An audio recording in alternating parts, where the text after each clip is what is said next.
Kita kehadiran orang di belakang layar dari seorang komika bernama Raditya Dika. Mas Sayu Putri atau biasa dipanggil Puput. Hai Puput, terima kasih sudah hadir. Gimana lu bisa ketemu sama Radit Put dulu Put? Dulu tuh zamannya Twitter kalau nggak salah ya. Kayak terus aku follow, nggak lama dari aku follow tuh dia bikin lowongan kerja kalau nggak salah. Nah dari dulu kamu masukin, kamu dipanggilnya berapa lama? Seminggu kalau nggak salah deh. Padahal gue yakin yang ngirim tuh ribuan ya pasti ya. Kayaknya iya ribuan, tapi nggak tahu kenapa. Ya salah satunya terpilih lah gitu, maksudnya CV-nya dibaca, lah gitu. Iya. Kerjaan pertama lo waktu itu ngapain Put? Pekerjaan pertama saat itu kita lagi syuting Malam Minggu Miko. Akhirnya ketika lu setahun, 2 tahun, 3 tahun, keluarga lu nanya gak kerjaan lu nih kan lulusan kuliah, kerjanya sama Radit, nanya gak sih? Karena saat itu kita diselingin syuting juga ya, jadi mereka taunya syuting gitu. Tapi gue juga bilang, gue tuh ngurusinnya A, B, C kan mereka juga ngelihat di telepon atau ke misalnya lagi ngumpul tiba-tiba harus kemana beli ini buat perlengkapan syuting terus harus ngatur ini gitu ya. Orang jadinya udah tahu, udah dia jadi kayak apa ya kalau temen-temen gue bilang tangan kanannya Radit padahal kan enggak juga gitu. Karena kalau di lokasi syuting lebih gampang nemuin lu daripada Wira kan zaman dulu dong. Ya. Pasti ada lu, Wira belum tentu ada loh. Karena emang tugasnya ya. Jadinya orang udah pikir Radit ya Puput. Gitu.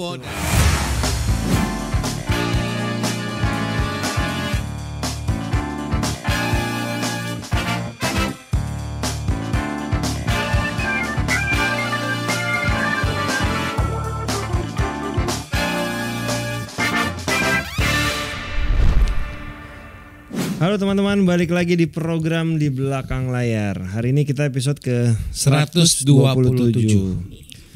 Kita kehadiran orang di belakang layar dari seorang komika bernama Raditya Dika. Siapa namanya? Mas Sayu Putri atau biasa dipanggil Puput. Hai Puput, terima kasih sudah hadir. Apa kabar Put? Gimana Radit Put? Alhamdulillah sehat semuanya. Terima kasih banget loh aku udah diundang. Aku sebenarnya deg-degan.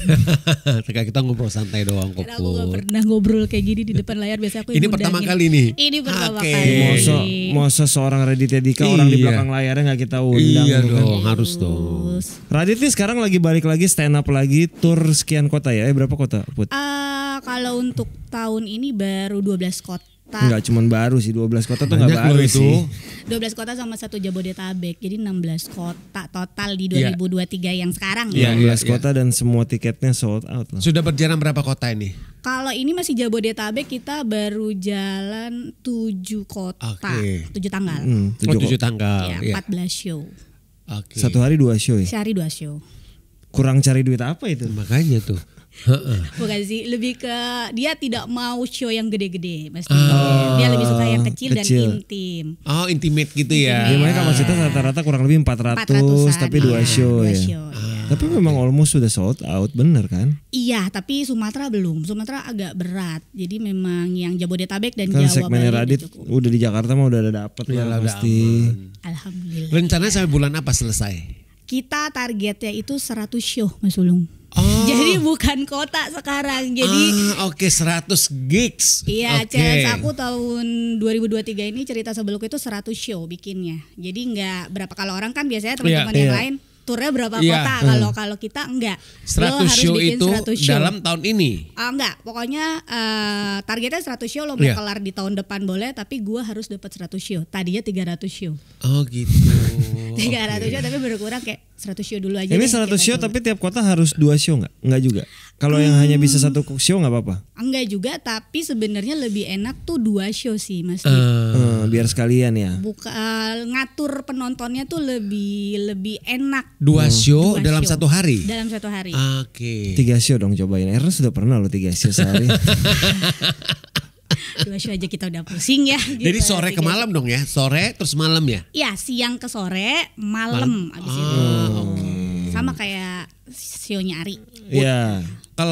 Jadi berarti kalau siang ke sore, terus sore ke malam itu di weekend atau di weekdays? Di weekend. Iya kan, iya benar, iya di Sabtu ya selalu cari weekendnya. Kalau weekdays nggak bisa kan, susah karena penontonnya juga sekolah, kerja. Iya. Sekarang kita ngobrolin Puput dulu. Iya dong. Puput ini udah ikut sama Radit dari tahun 2012 tadi. 2012 ya. Udah 11 tahun berarti kan bersama Radit. Lama loh itu Put. iya ya. Cukup Kalau lama. dihitung-hitung ternyata lama. Cukup lama. Gimana lu bisa ketemu sama Radit Put dulu Put? Nah ini tuh dulu tuh zamannya Twitter kalau nggak salah Oke. ya. Aku tuh sebenarnya nggak main Twitter banget, Iya. tapi saat itu nggak tahu kenapa tiba-tiba mau follow Bang Radit gitu, Oke. karena dia cukup tenar saat itu di zaman Twitter kan. Iya. Makanya terus aku follow, nggak lama dari aku follow tuh dia bikin lowongan kerja kalau nggak salah. Waktu itu dia lagi. Dengan dia followers banyak lu ngelamar itu kan potensinya 1 banding berapa ya? Iya, itu juga nggak kepikiran juga, dan aku juga sempat lupa kalau aku naruh lamaran di Bang Radit. Oke. Jadi dari sekian tweet dia tiba-tiba muncullah dicari asisten writer, production assistant minimal D3 gitu. Saat itu aku masih nunggu wisuda kalau nggak salah. Oh, belum kerja malah kamu. Belum kerja. Udah kerja tapi jadi biasalah ya kalau anak kuliah belum wisuda tapi harus nyari duit yang nggak mau kalah sama teman-temannya. Aku tuh jadi call center dulu. Oh. Lu kuliah apa Put dulu Put? Broadcast. Di BSI. Oke. Jadi kamu kerja di call center dulu. Di call center dulu Boleh karena tahu nggak company-nya apa? Kartu Tri. Oh. Jadi kayak aku nilai bagus nih Iya. gitu, kenapa teman-teman udah kerja Iya. aku belum, itu udah Iya. udahlah kerja apa dulu aja yang penting gak di rumah gitu. Akhirnya kita satu tri itu satu batch itu teman kuliah semua. Ini call center bener-bener buat orang Beneran customer service yang orang nanya. Kalau dulu zaman dulu paket BB internet Iya, kan iya, udah iya. paling tinggi tuh Iya, tingkatannya iya. di call center. Nah aku pegang itu baru 2 bulan. Aku ngelamar lah di beberapa PH Iya, gitu, iya, ada iya. screenplay apa. Iya. Nah salah satunya ngelihat beritanya apa lowongan Iya, kerja iya. Bang Radit. Aku catet itu emailnya gitu, tapi belum masukin. Tapi alamat email itu hilang, dimainin ponakan aku. Terus? Oke. Terus aku kan nyari lagi, Iya. dia begitu nyari ternyata kan udah ribuan Iya, tweet iya, gitu, iya. tapi ya mungkin rezeki atau hoki juga nemu lagi tuh tweetnya. Oke. Akhirnya aku catat Itu jaraknya berapa lama dari postingan Radit? Udah lama dong nggak? 1 jam, terus besoknya aku langsung masukin sih. Oh. Nah, dari dulu kamu masukin, kamu dipanggilnya berapa lama? Seminggu kalau nggak salah deh. Ah. Seminggu. Padahal gue yakin yang ngirim tuh ribuan ya pasti ya. Kayaknya iya ribuan, tapi nggak tahu kenapa ya salah satunya terpilih lah gitu. Iya, Maksudnya CV-nya Iya, dibaca, CV-nya lah dibaca, gitu. iya. Ingat nggak waktu itu lu nanya nggak yang di interview selain lu pasti banyak nggak? Ada aku inget dia manggil 5 orang, tapi yang datang 4 orang. Nah ini nih lulusannya tuh keren-keren Mas Ulung. Jadi kayak anak Paramadina, Oke. koas masih koas di Mustopo, dokter Oh gigi. iya, oke Terus, loh. Iya lulusan LSPR. Tuh. Aku sendiri BSI gitu.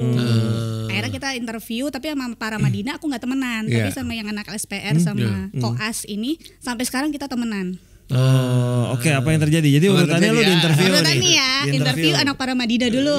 Ini ketemu Raditnya langsung. Langsung ketemunya Bang Radit. Paramadina kelar, aku di interview. Terus anak SPR baru si dokter gigi. Ditanya apa Put? Interviewnya Put? Dulu itu yang aku inget, lo tahu nggak karya gue apa? Nah jujur aku nggak tahu. Lu grogi nggak? Starstruck nggak waktu itu ketemu dia? Iya, karena aku kan nggak pernah ngelihat Terus mukanya gimana? asli. Jadi kayak aduh dia nanya apa ya gitu, gue nggak tahu. Buku-bukunya dia lu bukan belum bikin tahu apa. dulu? Aku nggak tahu dia penulis buku. Justru Iya. aku tahu ya dia pemain film Kambing Jantan. Oke, betul. Dan mantannya Sherina. Iya. 2 itu doang yang aku pegang saat interview. Jadi aku nggak tahu ada manusia setengah salmon, dia lagi stand up komedi. Aku nggak tahu dia lagi garap malam minggu Miko pun aku nggak tahu sama sekali. Cuman waktu itu kayak ditanya berani pulang malam nggak? Gitu karena kan emang saat itu dia kalau nggak salah lagi bikin malam minggu Miko kan pasti malam-malam terus tuh kita pulang. Ini yang di interview perempuan semua? Perempuan semua. Oh, pinter juga Radit emang. Kenapa coba? Karena mungkin lebih Udah teliti jelas disuruh aja pulang ya. malam, dipanggil perempuan semua.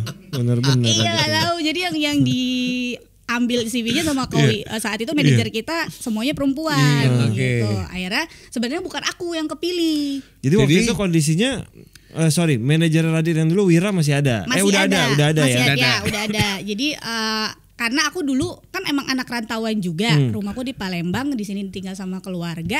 Aku nggak punya kendaraan pribadi. Ditakutkan saat itu adalah kayak kalau lo pulang malam gak ada kendaraan pribadi gimana gitu. Jadi kamu gak kepilih nih, Nggak udah kepilih nih ceritanya. udah masuk seleksi dia. Pokoknya aku udah feeling nih, udahlah enggak gitu. Yang kepilih itu anak LSPR. Nah cuman dia tuh ternyata udah kerja di mana gitu. Dia nggak mau kalau cuma disuruh-suruh riset apa segala macam, kayak sayang lah gitu. Berapa lama tuh dari interview sampai keputusan Put? Ternyata malam itu juga. Kamu keterima malam itu teman aku update BBM. Bingung nih antara Raditya Dika atau apa gitu satu itu lagi. Yang LSPR itu. Yang LSPR itu. Terus aku tanya. BBM zamannya lagi. Iya, terus aku tanya, kepilih. Iya, selamat ya. Tapi nggak gue terima. Kenapa? Ya nggak mau aja, gue udah kerja di sini. Paling lo bentar lagi ditelepon, katanya gitu. Bener. Besoknya di SMS aku bahwa aku terima. Cuman aku nggak bisa karena dia nyuruh hari ini SMS suruh besok pagi langsung datang. Nah aku kan nggak bisa. Satu aku harus ngumpulin desain produksi aku untuk wisuda. Jadi kalau karena aku produser di kelompok ketua tim, kalau bukan aku yang ngumpulin aku nggak bisa wisuda. Teman-teman aku nggak bisa wisuda. Jadi aku melepaskan itu.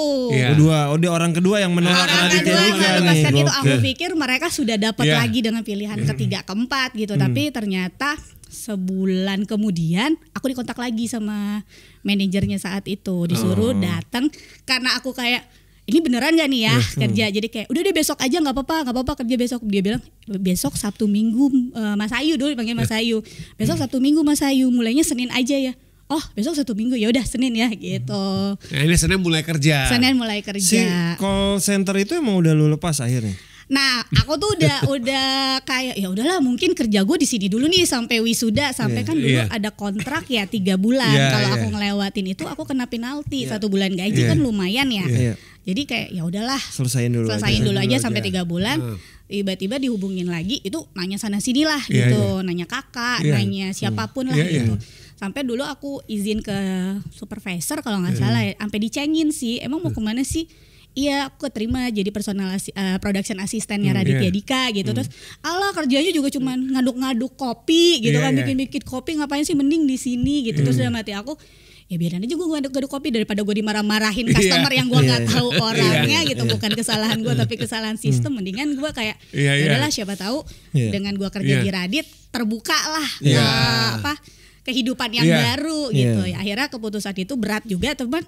Ya udahlah diambil, walaupun saat itu kan UMR juga nggak gede banget lah ya, walaupun kayak aduh personal nggak ada jaminan hidup lo kayak gimana gitu. Cuman karena aku suka dunianya, ya udahlah aku jalanin gitu. Ngapain Put? Pekerjaan pertama lo itu ngapain Put? Pekerjaan pertama saat itu kita lagi syuting Malam Minggu Miko.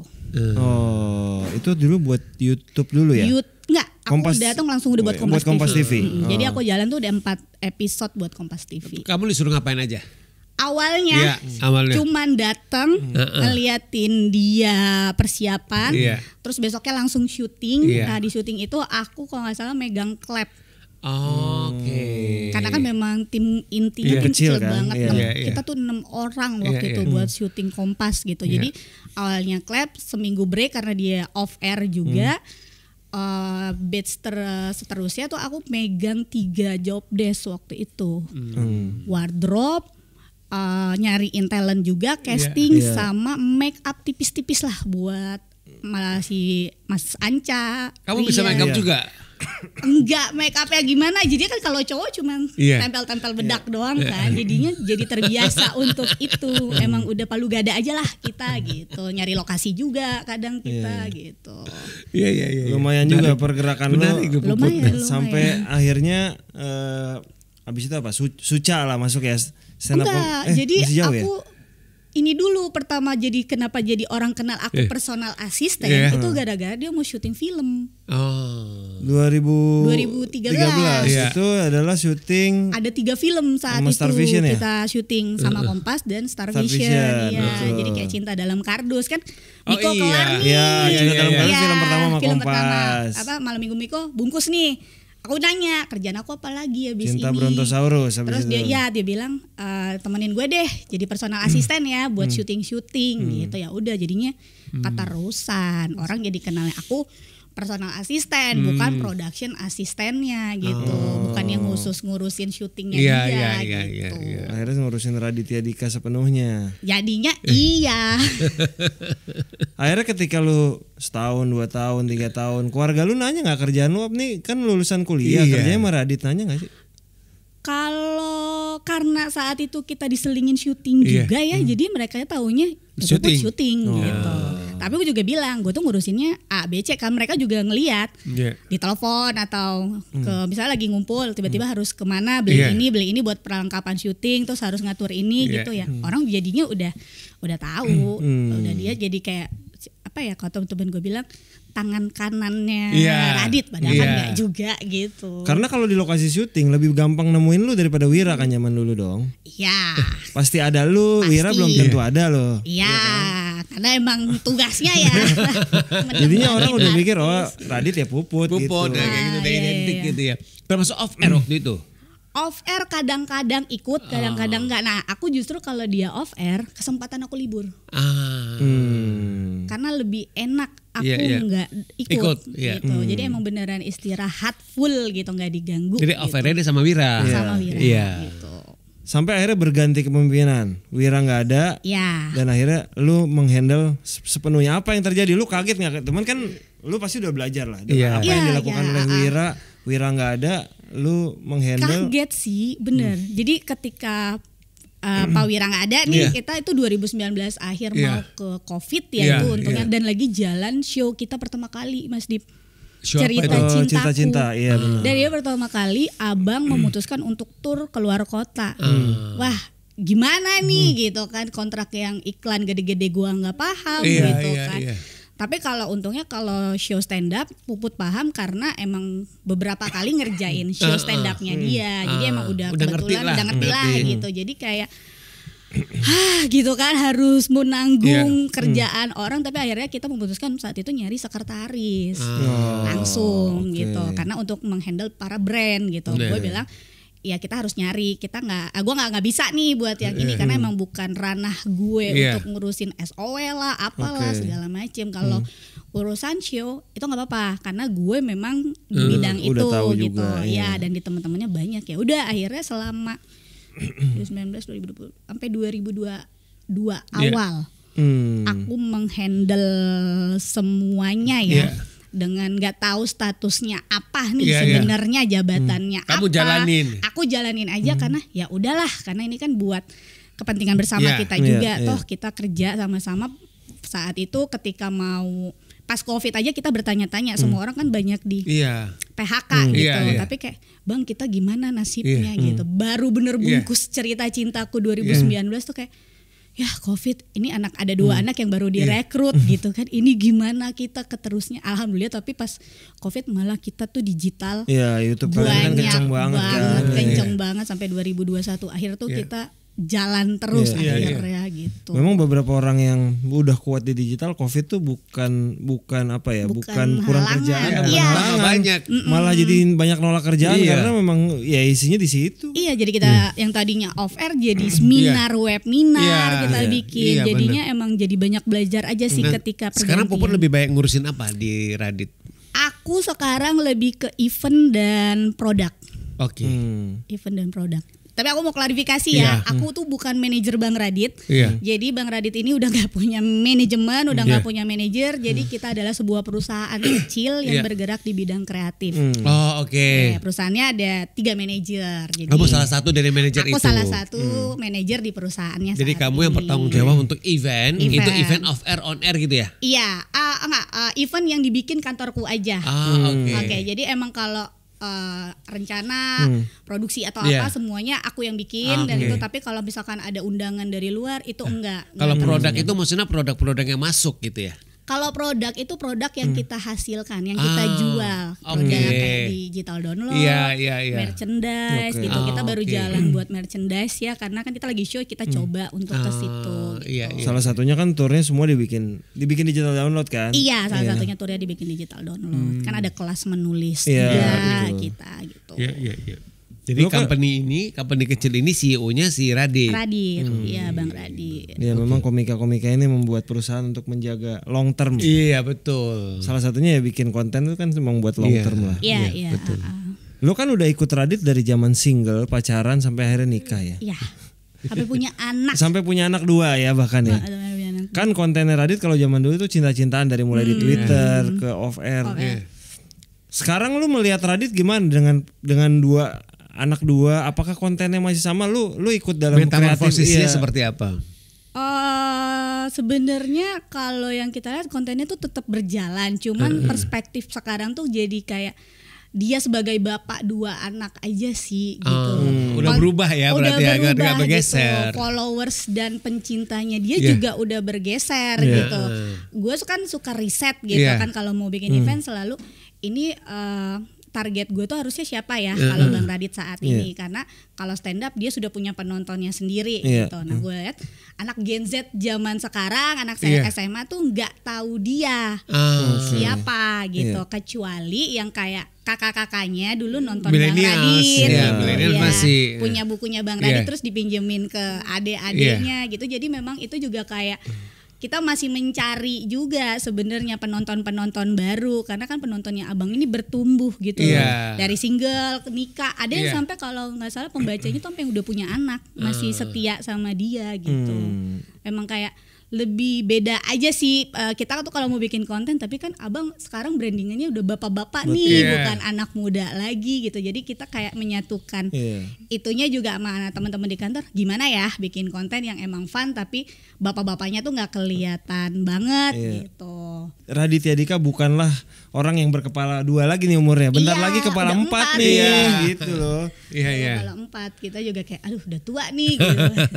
Ya emang tujuan orang-orang di belakang layar kan gimana cara menjaga talentnya tetap menjaga sustain. Iya, tetap karirnya bisa panjang gitu. Walaupun kontennya masih cinta-cintaan tapi masih bisa diterima sama anak yang zaman sekarang gitu kan. Gitu. Sama generasi senja sekarang gitu ya. Anak skena.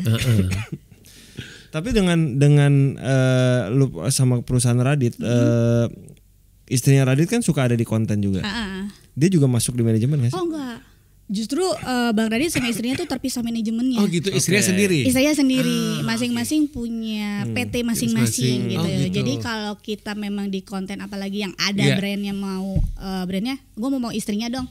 Ya kita bayar sebagai PH dan talent. Jadi dia dibayar sebagai talent yang profesional. Yang profesional ya. Begitupun ketika dari brandnya Bang Anissa ada dan Bang Radit masuk, ya kita dibayar sebagai talent. Karena kan di belakang Bang Radit bukan Bang Radit aja nih, ada karyawannya gitu yang harus dihidupi. Jadi kita emang bayarnya secara profesional. Gitu. Ya mirip kalau di lu ada Vino sama Marsha kan, Marsha juga kan manajemen sendiri. Beda badan lah ya masing-masing. Dan memang kalian berdua tidak menyatukan suami istri kan? Dipisah aja kan? Dipisah, ya. Satu aja udah pusing gitu kita. Oke. Jadi dengan dulu kan Radit sempat ada RD Management. Akhirnya sekarang RD Management nggak ada, fokus sendiri aja. Fokus sendiri aja gitu. Kan sempat RD Management, tapi itu sebenarnya juga nggak secara langsung kita yang megang gitu. Jadi memang ada vendornya, partneran. Ya, dulu ada Mas Widi namanya. Betul. Jadi kayak bisa nggak ya kita menyatukan anak-anak komik ini untuk ke RD, cuman ternyata begitu dijalanin yang ini sibuk, yang 9-nya juga sibuk gitu, jadi nggak pernah nemu juga gitu sampai akhirnya berganti nama waktu itu jadi Eki Talent salah dengan talentnya yang makin berkurang kalau nggak salah, itu pun juga masih partneran juga sama Mas Widi dan sekarang memang benar-benar udah nggak ada sama sekali gitu. Udah Radit juga nggak habis-habis sendiri. Iya. Alhamdulillah. Jadi kapan Radit balik ke film lagi? Kita lagi ada series sih. Iya, series kan ada yang akan tayang. Nah, itu salah satu talent gue main juga tuh. Salah satu talent, mantan talent saya juga ada di situ. Siapa banyak? Calon mantan talent. Dion Wiyoko kan. Oh, iya jadi bos yang di make up. Iya. Gue kan sempat ngurusin bantuin waktu zaman Yono buat di situ kan series itu. Ini series yang satu lagi yang sama Soraya kan? Iya, yang sama Soraya. Ini tahun ini akan tayang kan? Katanya, cuma nggak tahu. Menunggu aja dari Soraya. Nunggu aja. Kita menunggu aja pokoknya. Kita nggak tahu tayangnya kapan karena udah dari tahun lalu kita. Iya, itu syutingnya dari tahun lalu. Iya. Buku Radit tuh sebenarnya salah satu yang cukup dikenal kan sebagai penulis buku. Betul, sangat produktif dia kan. Kalau orang cuman cetakan 1-2, Radit kayaknya kalau puluhan. Nggak mau dengan, gue nggak tahu. Dengan sekarang dunianya udah beda ya. Orang tuh kan udah baca buku ada yang digital, walaupun gue sih masih megang, masih beda lah. Gue masih tetap buku. Radit masih mencoba ke arah sana nggak, Put? Enggak sih. Enggak, benar-benar. Belum dia tuh emang kayak sesuai keinginannya dia gitu loh, Mas Dip. Kayak stand up kan dia udah lama nih misalnya dari sekarang dia masuk. Iya, di film terus kan dia saat itu ketika dia pengen stand up dong gitu buat iseng-iseng aja. Awalnya ketika dia ngerasa nyaman dengan itu yang akan dia kerjain. Jadi gitu. dia memang memilih fokus satu, kalau lagi mau itu ya itu dulu. Buku nggak dulu nih. Buku enggak dulu. Dia nulis tetap tapi platformnya beda sekarang. Jadi kita sempat ngeluarin cerpen kalau nggak salah di bulan Maret. Dia nulis cerpen tapi dia bacain cerpen itu di YouTube-nya dia gitu. Jadi emang udah beda platform aja gitu. Kalau nulis satu buku kan dia harus punya waktu yang benar-benar panjang gitu kan. Sedangkan kita aja nih kalau weekdays weekend rebutan jadwal sama kantor buat acara kita, buat syuting atau lain gitu. Jadi kayak mungkin belum ada waktu buat nulis kali dia gitu. Kalau lihat Radit ini kan perkembangannya dari umur belasan kali dia berkarya ya sampai sekarang udah umur hampir Radit itu udah 40 apa? Tahun depan 40 kan 84 ya. Berarti perkembangannya udah panjang. Lu sampai sekarang udah punya perusahaan dan lu mengurusin off air sama produk lah ya. Lu biasanya ngasih saran ke Radit enggak? Radit sekarang umur segini, sekarang masuknya kayak harus ke produk ini deh. Iya, kalau kita di kantor itu dibiasakan berani ngomong. Jadi ketika Bang Radit atau perusahaan menuntut, kita bikin ini ya, gitu. Cuman kita harus ngasih masukan gitu kayak, iya, tapi sekarang tuh anak-anak zaman sekarang nggak bisa nih langsung masuk. Kita harus ada pendekatannya dulu nih. Oke, lo mau bikin apa? Gua tampung dulu ya sembari kita riset, nggak apa-apa. Jadi kalau sistem aku gitu dari dulu apa yang dimau Bang Radit tuh harus dikerjain gitu. Jadi kayak ya udah kita kerjain dulu. Tapi ketika mentok dan emang nggak masuk ke berbagai bidang itu kita diskusiin. Ternyata setelah kita coba nih, ternyata nggak berhasil. Ini nggak berhasil gitu kayak. Put gue pengen bikin off air ke sekolah gitu kan. Ya udah gue riset dulu ya, enggak gue bikin dulu aja gitu pilotnya. Aja. Ya udah dalam waktu seminggu mau nggak mau gue harus nyari sekolah yang bersedia dipakai tempatnya. Saat itu udah mau liburan, yang anak-anaknya ada, ya udah dilakuin dulu, dibikinin dulu aja acaranya. Abis itu kita evaluasi, review. Ternyata anak zaman sekarang tuh nggak kena nih kalau dikasih off air kayak gini. Mereka sistemnya lebih suka diskusi gitu, nggak suka ditembak materi gitu. Jadinya kan, kita pelajarin lagi nih gitu. Abang sih sangat terbuka sebenarnya untuk apa yang kita dapat, informasi apapun yang sama yang dia dapat sih sebenarnya. Nah itu yang bisa kita kolaborasi sebagai konten, sebagai event, sebagai produk juga gitu. Salah satu Radit kan tadi kita sempat bahas anaknya udah 2. Kalau beberapa selebriti suka menggunakan anaknya untuk konten. Radit tipe kayak gitu nggak sih? Enggak ya, sama sekali enggak. Enggak sama sekali enggak. Jadi memang dia tidak. Jadi anaknya nggak pernah tampil tapi atas kemauannya sendiri, anaknya sendiri. Bukan karena buat dipaksakan untuk bikin konten. Iya, kalau kita syuting konten nih, yang brand atau emang reguler yang mau ada anaknya, kita tuh ngikutin anaknya, jam anaknya. Jadi kita nggak boleh maksa dia. Jadi kalau ketika anaknya nggak mau syuting, udah kita harus ngobrol ke brand tuh kayak gimana caranya. Nanti dulu ya kita syutingnya anaknya lagi nggak mood atau apa segala macem gitu. Jadi memang dia tidak menggunakan anaknya untuk tampil ke depan. Malah kalau kita syuting, ayo dong gitu. Ini ntar anaknya nggak mood lagi nih gitu. Malah kita kayak suka terburu-buru gitu. Makanya kalau ada brand yang mau anak, kita ngomong dulu ke dua belah pihak gitu, ke mamanya dan ke papanya gitu. Kayak kita kan ngeluarin produk baju ya, tulisannya murid Profesor Aksa, pengen bikin promosi gitu buat Aca ngomong beli baju dong gitu. Itu kita juga izin dulu. Kayak ke Bang Radit oke, izin bilang aja ke mamanya. Ya udah izin ke mamanya izin ke anaknya. Jadi kayak panjang. Anaknya kan konsen kan? Iya. Konsen. Anaknya kan manggil aku Imo gitu kan. Aca bantuin Imo jualan dulu ya, please gitu kan. Baru dia mau foto aja. Terus kalau ketika dia sudah melakukan pekerjaan, kita selalu ngucapin terima kasih ya sudah dibantuin kerjaan kita hari ini gitu. Jadi dia happy gitu bahwa dia membantu seseorang gitu loh. Kita jadi ngebiasain diri semua tim kalau kita habis syuting konten sama dia, kita selalu ngucapin terima kasih. Dia mau naik ke atas panggung bapaknya aja kalau show kan suka tiba-tiba. Itu keinginannya mereka. Kalau mereka aku mau naik panggung ya udah kita akan bilang ke teknis gitu kan nanti ada anak dan istri ya buat naik gitu. Tapi nggak pernah kita paksa. Ya palingnya memang konsen tuh bukan cuman ke orang tuanya, anaknya juga udah diajak ya, penting ya.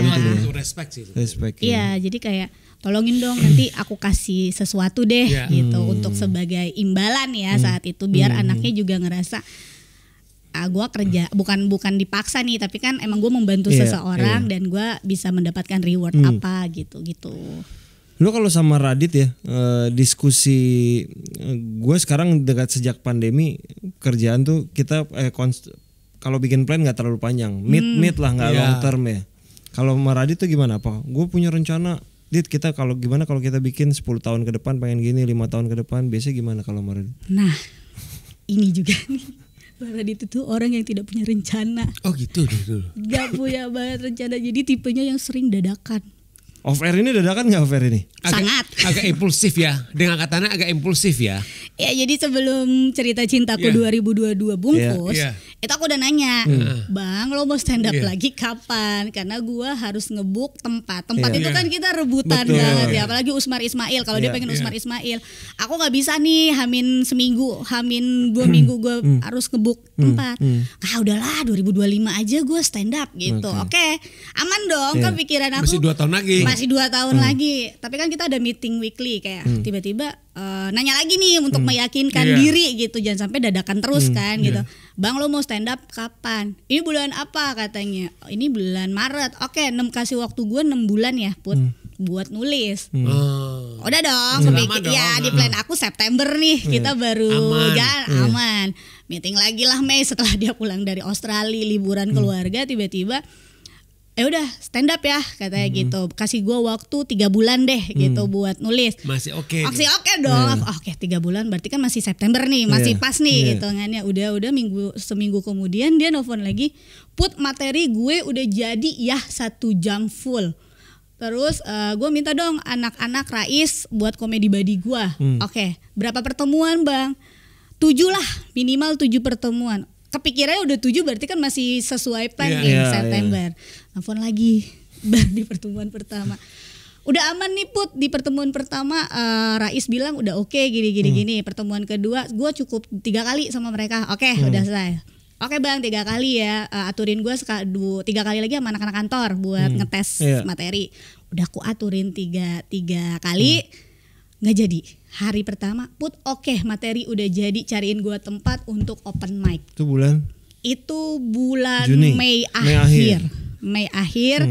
Saat itu aku lagi kerja sama salah satu kampus buat minjem tempatnya untuk emang acara. Akhirnya kayak tapi gue buka tiket atau nyari orang buat nontonin lu stand up gitu kan, kayak undangan gak apa-apa, cuma 80 orang gak apa-apa gitu, karena buat open mic gitu kan. Akhirnya hari itu juga kayak ini gue nyari 80 orang kemana gitu kan, ngundang kemana lagi gitu. Akhirnya kayak ya udahlah, dari teman ke teman akhirnya ngumpulin lah 8. Di mana itu waktu itu tempatnya? Di SI Institute depan. SI sih ini Pejaten. Kan ada auditoriumnya tuh di belakang saya tuh. Puput lagi kerja bareng tuh sama mereka buat pinjem auditoriumnya. Akhirnya di situ nyari ngundang orang, kasih makan orang 80 walaupun sebenarnya kayaknya ada anak komika yang datang juga deh di situ. Iya nggak sih? Anak kamu. Iya benar. Si G datang gitu, dia kan juga lagi main. Dia lagi main ke rumah, ditanya ketemu mau kemana Put? Ini Bang Radit bikin open mic, kenapa? Dia mau nonton. Boleh. Akhirnya dia ikut. Makanya gue kayak tahu deh itu yang pas lagi open mic. Iya, itu yang kedua tapi Mas Dip. Jadi itu yang memang buka tiket. Nah, 80 kelar. Dia gatel nih, enggak, maksudnya abis di ngeluarin beat, kan kita nyatet biasanya beat yang mana nggak lucu dan nggak dapet nih, dia ngulang lagi, udah gatel pengen tampil, akhirnya kita bikin open mic yang berbayar gitu. Itu yang cepet banget sold out itu kan. Iya, padahal itu nggak kita promoin dari dia, promoinnya dari anak-anak kantor aja sama IG-nya Ekresa gitu kan. Lah udah tampil lagi dan happy lagi dia, jadi kayak gue jadi capek kan, bukan capek kayak gue harus nyari tempat buat open mic, gue juga harus nyari tempat buat show gitu kan. Jadi kayak udahlah ya nggak usah open mic lagi, gue punya tanggal 15 Juli di ACS Jakarta, langsung show aja deh Bang gitu.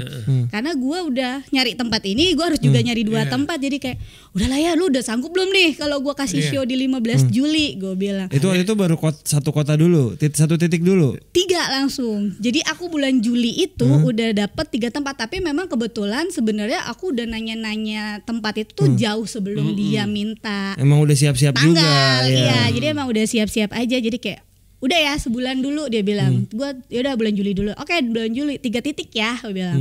3 titik tanggal ini bilang. Oke.